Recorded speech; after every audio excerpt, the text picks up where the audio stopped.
Back to the calls. Carmel, Indiana. Thanks for waiting. Hi. Hi, how you doing? Fine.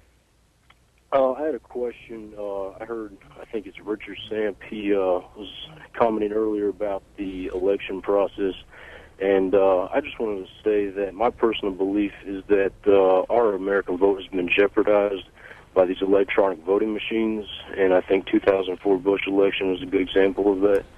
And I just want to encourage that all Americans stand up for our vote and encourage a paper ballot or a paper trail so we can prevent this corruption and prevent these kind of administrations and people being voted into power. And it's really just humiliating, and it's really bad because I live in Muncie, Indiana. I went to school there.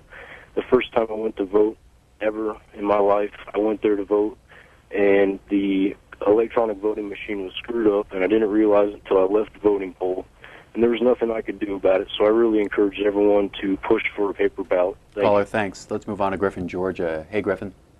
My question is that if these individuals were caught on the battlefield by Allied forces or by UN peacekeepers or any such who is an ally to the United States during wartime, those people should and could be held, right? That's certainly correct, although we have a process. The Army has a regulation, it's Army Regulation 190-8, pursuant to which it deals with those individuals that are captured by U.S. military or Allied military forces on the battlefield during wartime. That process hasn't been followed in these cases. Caller? If the federal courts have any jurisdiction over the military, why should that even be a question? Because the military is its own branch of everything except to the highest office of the government, as you know, the Defense Department, the President. So how could a federal judge rule in any situation over any military action that is taken upon people who commit crimes against this country? Richard Sam?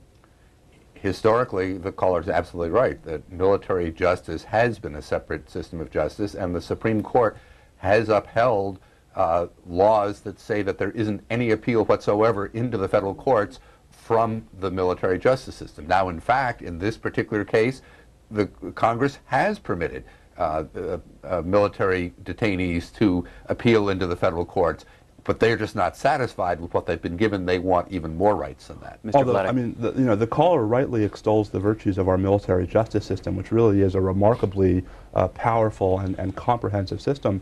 But I think it's telling that in these cases, some of the loudest opponents of the Bush administration's approach to detaining enemy combatants, to resolving status challenges, have been the military's lawyers. It has been the JAG lawyers who have been really at the forefront of the opposition to these policies, not because they actually represent the detainees, not because they actually believe that the detainees should go free, but because they actually think that the military justice system is in some ways being subverted by the process that is being carried out pursuant to the Military Commissions Act and the various executive orders the administration promulgated beforehand.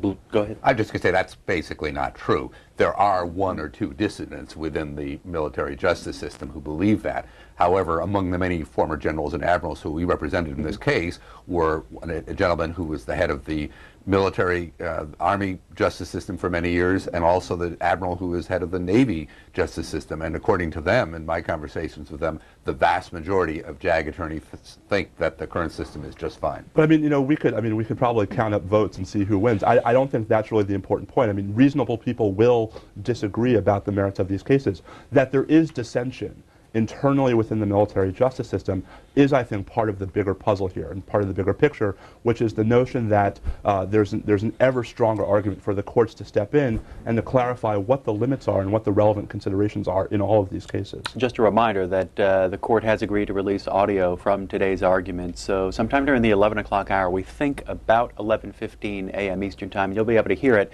several different ways.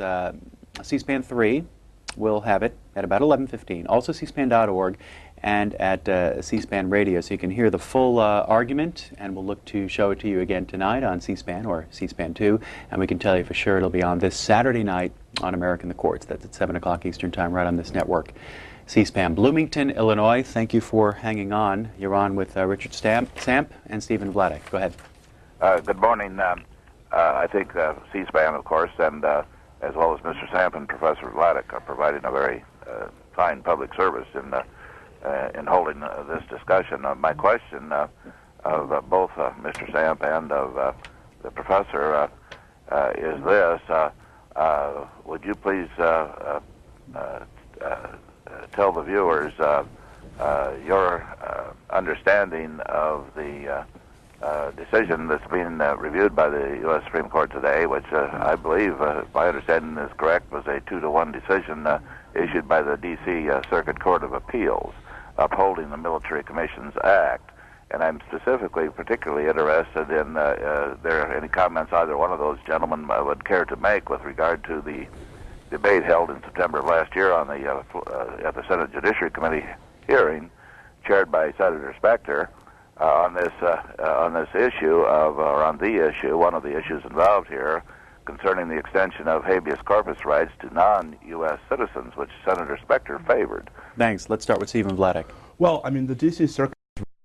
Circuit said, as the caller notes, it was a 2-to-1 split. The D.C. Circuit says the suspension clause of the Constitution, the provision that protects the right to habeas corpus, does not apply to non-citizens held outside the territorial United States.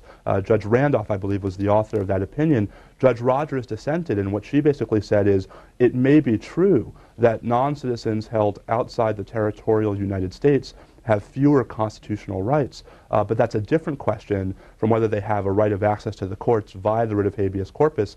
And indeed, you know, the passage of the Military Commissions Act is an interesting part of this chapter. The habeas provision that really is at the heart of these cases was almost cut out of the act. The vote in the Senate to remove the provision lost by 1 vote. And Senator Specter, who was the chair of the Judiciary Committee, who actually voted to take out the habeas provision before voting for the whole bill, voted for the bill even though he was convinced that the habeas